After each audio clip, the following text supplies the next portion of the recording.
Hi, James from E. No. Sorry, guys. E. Meeting is correct. Why did you even put reunion up there? That's incorrect. Oh, yeah. Today's lesson is on confused pairs. This can happen for native speakers even, but a lot of times students get confused. And E is trying to demonstrate here that the person saying this said reunion, which is when people who haven't met in a long time come together, like a family reunion or, I don't know, school reunion when you graduate. It's not the same as a meeting where they met regularly, but they meet at this time for an important conversation. Very different. This is a confused pair. And today I'm going to give you 5 other confused pairs that you may find in business, right? In business situations. So let's go to the board and we're going to take a look at a story. Now, I want you to read along with the story and see if you can spot the confused word or the word that shouldn't be there. Sometimes these are homophones or homonyms, which means they sound like the word, very similar to it. And sometimes they're written similar to the word, but they don't actually mean the same thing. Your job today, or right now, is with me, just to read along with me. See if you can spot those words. Then afterwards, what we're going to do is we're going to take a quick break. I'm going to go through some vocabulary and show you the word that this word may be confused with, explain it to make sure you understand, give you some little hints that will help you to make sure you know the difference. And then we'll come back at the end and we'll go over the story again and we'll replace the words that should be there. All right, it's going to be fun. I know you're going to enjoy it. Let's go to the board and get started. First thing we have here is, so let me go on this side, make sure you can see it properly. Here's E and here's James, myself and E. We're playing characters in this one, okay? So I call this one business as usual. When people normally in North America say business as usual, it means the way things normally go, right? It's business as usual. Nothing has changed. Hey, James, can you give me some advice? Sure, E. What do you need? What's the best way to get a pay raise from my boss? James. Well, beside going to work, how do you help the company? E. I stay later than everyone else. J. That is good, E. But that hard means you should get more money when you don't do a lot of work. E. Are you trying to infer that I am lazy? Interesting. You read the story? Take a quick look. Now we're going to take a quick break and we're going to come back and we'll do the vocabulary that goes with this. Ready? Okay, so let us go to the board and take a look at what we have here, because this is about confused words that can be used in English, business English, to be specific, business English, right? So some of these words, I'll be honest with you, a lot of native speakers don't even use regularly. So aren't you going to be the special one when you pull this word out like from your back pocket, like, but damn, when they're like, I haven't used that in a while. And here's this foreign person using it. Okay, so the first one we look at is advise. And when you advise someone is to suggest, as in the verb form. So you see it's a verb. Advise someone, you suggest something to help them. I advise you to take the medicine the doctor gave you. I think this is going to be helpful for you. This advise has a Z sound. This is different than advice. And you're going to notice they almost look the same, except when we say advice, it has more of an S sound. Okay? That's a beautiful U I'm doing for you because you're special. You. All right? So it has more of an S sound, right? It is soft. And that is actually the noun form of this. So you want to advise someone and you give them advice, a suggestion to help. Notice we have the singular article, right? Next, infer. Infer means to come to a conclusion based on evidence. Think of Sherlock Holmes. Well, Watson, it's obvious. The man with the candlestick did it because there are wax drippings on the floor. In other words, I see evidence or information, and that brings me to come to a conclusion, infer. Inference is a longer word, a noun for it, right? So that's a verb. But then we go over here to imply. Implying seems to be the same thing, but it's not. Because you might have something you want to say, but you don't say it directly. So you see, let me see now. You see a friend of yours eating a lot of donuts. And you see him a couple months later and he's a bit bigger, and you'd say, "Hey, Tom, you're enjoying those donuts, aren't you?" Now, how would you do that? Now, we could say you're inferring that because he's eating donuts, he's gained a lot of weight. That's because of the evidence. Infer. But if you don't say anything, you just say, "Hey, Tom, I see you really like them donuts," you're implying. You're not saying Tom is fat. But he probably is. And you don't say it directly, so you imply. Okay? Now, the next one we're going to look at are prepositions, but they both have a prepositional use. And that's from apart from. You can say apart from for both of these. Okay? However, this one is usually we say next to or at the side of something. An example. The marker is beside the bottle. Preposition use. Marker is beside. Right? Or next to. Different word for next to. When we use this besides, it means in addition, added on. Right? So you could say addition or as well. And besides Tom, who knows about this? In addition to Tom, who knows about this? Right? And you can get money besides. That would be as well. You can get money besides. So it's like not just this, you can get this as well. And that's how they're different. Okay, so be careful when you're looking at these, because sometimes when they're talking about apart from, you can use this one or this one. But when you're talking about in addition or as well, you have to use this one, the S. And you can say the S one has like two meanings, plural. Plural, I can't even say it. Plurality. There you go. Yeah, he's good. And I'm taking English from that guy. He can't even say an word. I'm like, it was hard, okay? It's a difficult word. Next, hard. Hard is both an adverb and an adjective. What do I mean by that? As an adverb, we can use it to say something is very difficult. That test was hard, difficult. But when I want to talk about the density, or when something's hard, it can hurt your hand when you hit it, we're talking about the density of it. James has a hard head. Or like wood, hard, right? Very dense. Versus difficult. James has a difficult head, makes no sense. But depending on the context of the sentence, it will make sense to you. This is different from hardly. Yes, it's an adverb, but hardly means it's not important or significant, right? So I hardly noticed the motorcycles going by. Can you? All right. But it's hard to ignore them. Ooh, oh, look at that. Oh, I use both. And you will too, because you're going to learn this lesson well. So hardly means not important or significant. Different than hard, even though they both have adverb uses. And the last one I want to talk about, when we say latter, it has two T's. I want you to remember the two T's for a reason, okay? So latter means the second of a group of people. So if you said two people, if you said James and E are coming to the party and you say, "I'd never really liked the latter one." It's the second one, not the first one. And this is similar to the part when we say the latter part of something means the end part. So if you're watching a movie in the beginning, like, okay, truth here, I'm going to give you truth. So it's just, we're not an engVid, we're not doing a video. I just need to speak about this. John Wick 1, rules. If you're not watching it, please go watch John Wick 1. It rules. John Wick 2, well, the beginning was okay, but the latter half, the end part, see? Sorry, I love you, my man, but you really didn't pull out the stops on that one. Okay, so the latter half means the end part. And you can see how it's tied into the second of.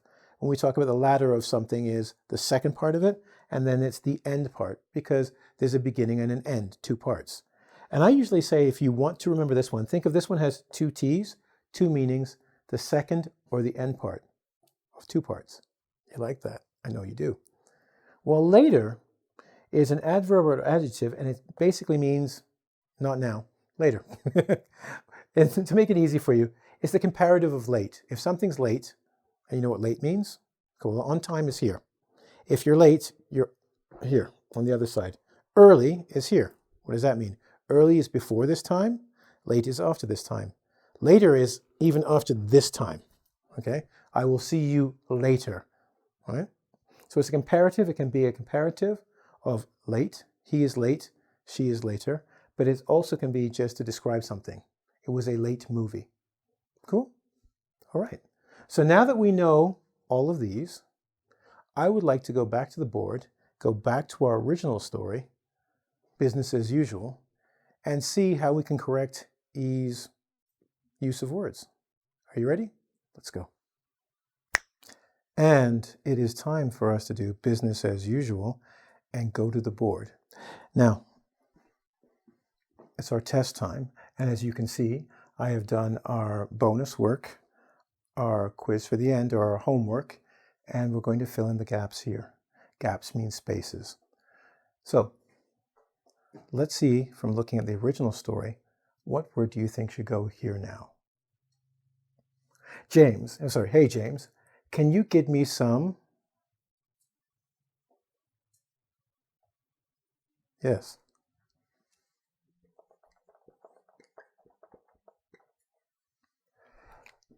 The C is with the soft S sound, advice, a noun.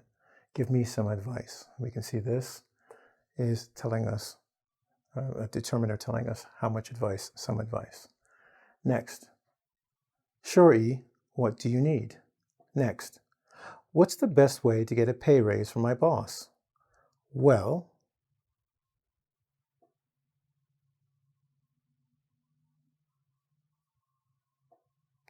the hint I will give you here is we added an S to tell you there are two meanings for this one. That's right. So besides, apart from, see, apart from is one of them. It means in addition, and that S told us there's more than one meaning. Well, besides going to work, how do you help the company? So in addition to that.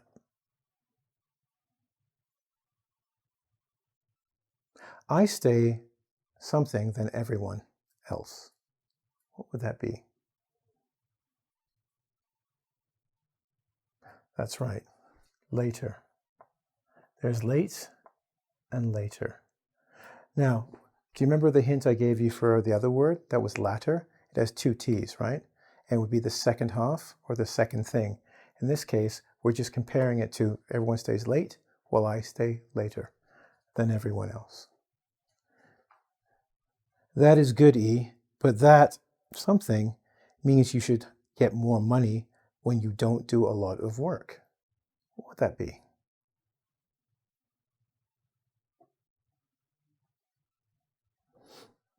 We talked about hard being difficult and hard being the density of something, my head, remember? But in this case, we're going to use hardly. Remember what hardly means? Not significant. And that really means something when we say that staying late doesn't mean anything if you're not doing any work. That's hardly important, right? So we have to use hardly here. And now finally, we're going to go to the last one. And what do you think that is?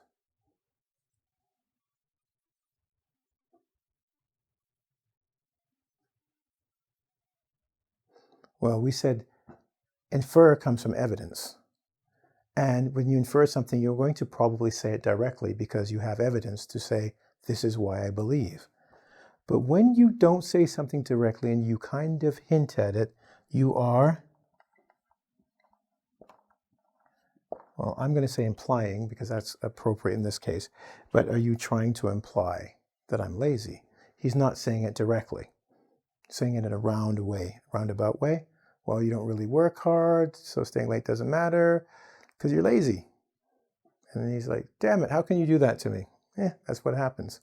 So this is our little test. And if you go back over the video, you can see what words I had there instead and what words you have there now, correct? All right. Now I'm going to go over our bonus. A lot of times you'll hear people say made with, made of, or made by. And that might be confusing for you because the main word they're using, a verb, is made, and they're simply changing the preposition. So how am I going to make it easy for you? I'm going to give you a quick guide, because these are, remember, confused words, where you might think made of is made with or made by. And I'm going to help you. So made with. So with means comes together, and ingredients. When you make a cake, you say it's made with eggs, milk, and butter, because these things come together, made with. Those are the ingredients. But what happens if you have something like my sweater here? Do you say made with? Well, you can say it's made with cotton, but that doesn't make sense.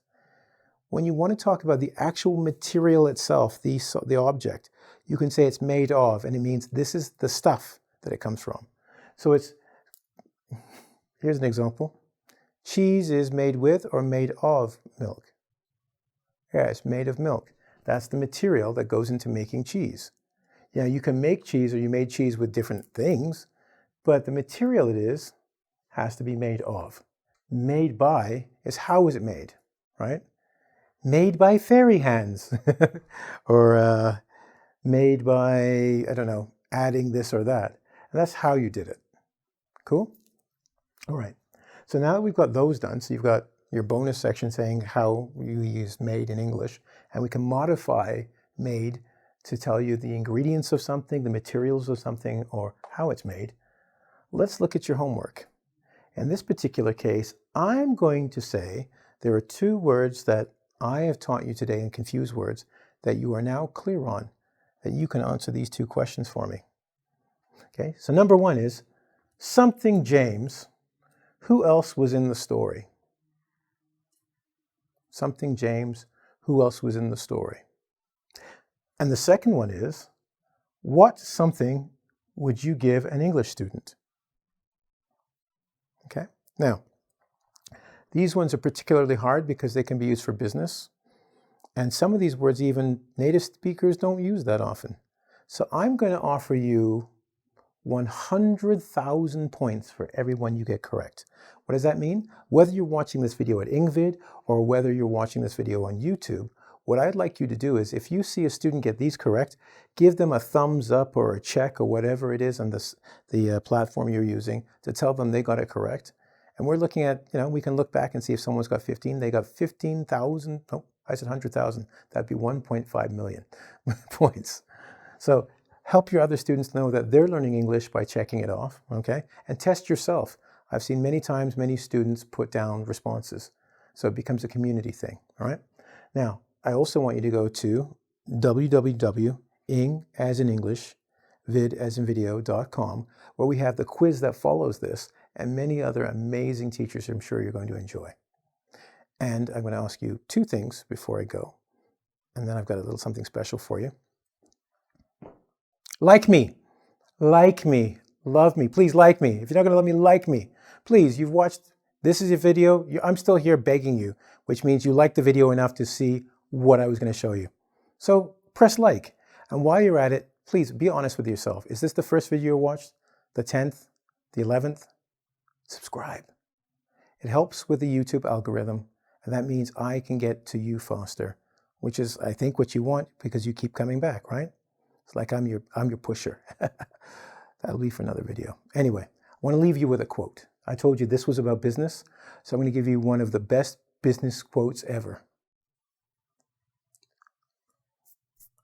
I'm gonna make him an offer that he can't refuse. Okay, that's my terrible impersonation of, if I can remember his name, great actor. He was on the Streetcar Named Desire. I can remember the character he played, but Marlon Brando. And this is from the movie The Godfather, okay? And the movie was by Francis Ford Coppola. Brilliant movie, one of the best movies ever produced. You should watch it.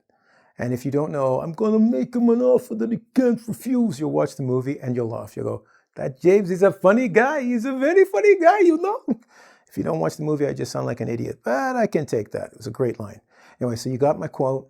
You got what I'm asking you to do. You're going to go visit the website. Have a great day, and I look forward to seeing you later, okay? I'm not trying to imply anything, but I'm inferring that you got knowledge. You stayed here this long. Subscribe and come back.